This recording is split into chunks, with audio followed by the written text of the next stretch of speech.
안녕하세요. 빅머니의 권미란입니다. 투자의 세계는 냉혹합니다. 투자의 결과는 그 누구도 책임져 줄 수가 없습니다. 따라서 나의 투자에 대한 결정은 내 스스로 판단에 따라야 하는 것인데요. 평소에는 의심이 없는 편이더라도 투자에 있어서만은 의심이 많아야 합니다. 인생도 그런 것이 아닌가, 저는 이제 이 나이쯤 되니까 이런 생각들도 많이 들더라고요. 마찬가지입니다. 자, 투자로 다시 돌아와 봤을 때 매수는 천천히, 매도는 빨리라는 증시 격언이 있습니다. 매수할 종목을 선택하고 매수 비중을 채우기까지 무려 몇 년의 시간을 둔다라고 이야기하는 일부 제아의 고수들의 이야기도 들리는데요. 이렇게 회사를 잘 추리고 나만의 원칙을 잘 수립하고 그리고 오랫동안 그 종목을 지켜보는 것, 그리고 변화가 감지될 때 매수에 가담하면서 매수 비중을 점차 천천히 늘려나가는 것이 주식 투자의 매수 방법이라고 합니다. 주식 투자에서 성공한 사람들은 많은 시행착오 끝에 결국에 매수에 굉장히 신중하고 또 자신만의 이런 종목 분석의 포인트를 갖고 있다는 그러한 공통점을 갖고 있는데요. 퍼펙트 스톰이 오고 있는 것일까요? 꼬리에 꼬리를 물고 연결되고 있는 이슈가 지금 우리 사회를 뒤흔들고 있습니다. 지금 검색창에서도 계속해서 올라오고 있는 이름들인데요. 그야말로 빅뱅입니다. 국내 대표 남자 아이돌 빅뱅의 승리 사태가 몰고 오는 먹구름이 과연 어디까지 끼치게 될까요? 불확실성이 확대되고 있습니다. 이 악재는 지난해 11월로 거슬러 올라갑니다. 승리가 사내 이사직을 맡고 있는 클럽 버닝썬에서 단순한 폭행 시비가 있었고요. 이것이 점차 승리 게이트로 확산됐습니다. 각쪽의 의혹들이 다 줄줄이 연결되어 있다는 특성이 있는데요.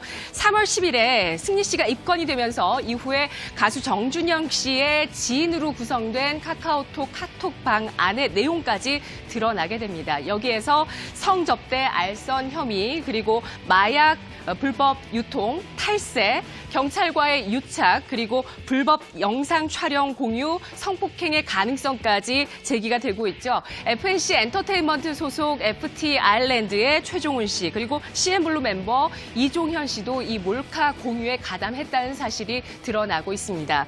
또 이전에 조사를 받았다가 무혐의 처리를 받았던 사건입니다. 바로 김학의 전 법무부 차관의 성접대 의혹 사건까지 떠오르고 있습니다.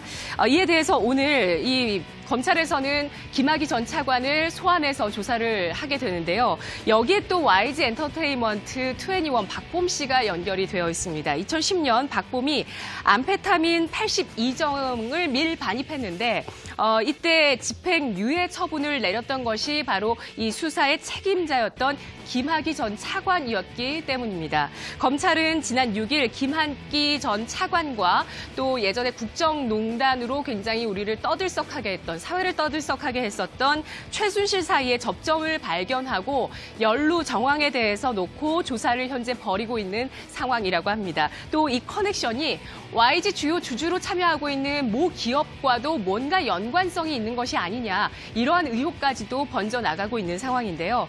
검찰은 또 오늘 한국거래소를 압수수색하면서 삼성바이오로직스 상장의 특혜 의혹에 대해서 조사를 하고 있습니다. 이렇게 경찰과 검찰, 거래소까지 각각 무언가를 덮고 있는 것이 아니냐 하는 의혹이 현재 우리 사회에 퍼지고 있는 것입니다. 글로벌 한류의 선봉장에 서 있었던 빅뱅이었습니다. 2006년에 데뷔를 했었고요. 그리고 2012년에 한국어 앨범으로는 최초로 빌보드 200 차트에 이름을 올렸습니다.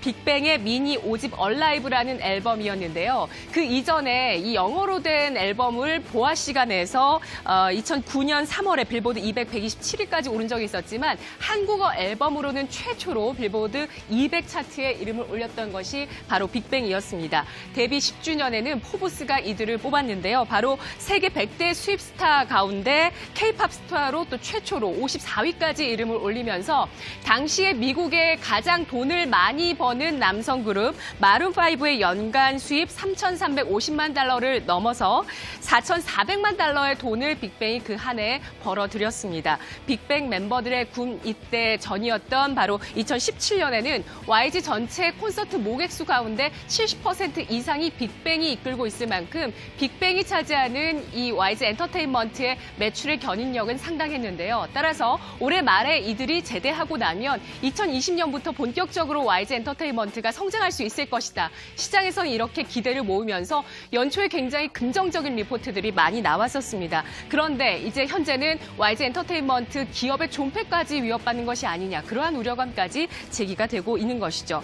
모든 의혹들이 의혹에 그치지 말고 명명백백하게 가려져야 되겠지만 끝까지 두고 봐야 알 것 같습니다. 이번 빅뱅의 종착지는 과연 어디일까요? 10월 16일 YG 엔터테인먼트의 또 하나의 운명이 가름될 것 같습니다. 2014년 프랑스의 이 명품 업체 루이비통 모엣 헤네시 그룹이 투자를 했습니다. 상환 전환 우선주 형태로 투자를 했었고요.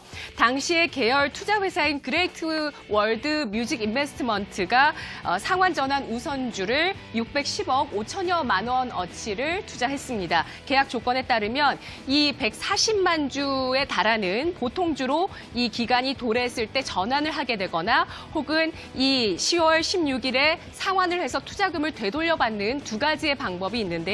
전환 가격이 43,500원 선입니다. 이에 따라서 이보다 주가가 높으면 보통주로 전환하는 게 이들에게 유리하겠지만 이보다 주가가 낮게 된다면 이것을 상환받는 게 더 이득입니다. 그런데 현재 주가 35,600원대에서 거래가 되고 있습니다. 현재 주가에서 20%는 넘게 더 올라야 이들이 이 보통주로 전환할 것을 조금 더 조건에 놓을 수 있을 것 같은데요. 만일에 상환을 요구하게 된다면 YG 엔터테인먼트는 계약 조건에 따라서 연복리 2% 이자까지 더해서 670억 원 정도를 토해내야 하는 그런 상황입니다. 현재 YG 엔터테인먼트 현금성 자산이 400억 원 이상 보유 중이긴 하지만 재무 구조와 관련한 불확실성이 제기될 수 있겠다라는 가능성 놓고 보셔야 되겠는데요.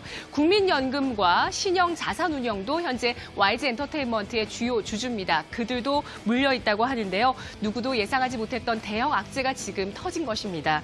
자, 22일 YG 엔터테인먼트의 주주총회가 예정되어 있습니다. 잃어버린 신뢰를 회복하는 그러한 자리가 될 수 있을까요? 회복까지는 시간이 좀 필요하겠다. 이러한 이야기들도 많이 나오고 있습니다. 주식시장의 모든 재료를 바라보는 합리적인 의심의 눈, 그러한 의심의 눈초리가 항상 주식 투자에서는 필요하겠습니다. 이번 사건으로 소녀 팬들의 실망도 굉장하다고 하는데요. 아무나 믿어서는 안 되겠습니다. 주식시장도 역시 마찬가지입니다. 내가 날 믿을 수 있도록 실력을 키우는 길, 그 길밖에 없을 것 같고요. 끝까지 희망을 놓지 않고 포기하지 마시기 바라겠습니다. 그 길에 빅머니가 함께하겠습니다. 이 시각 주요 경제 뉴스 정유현 아나운서입니다.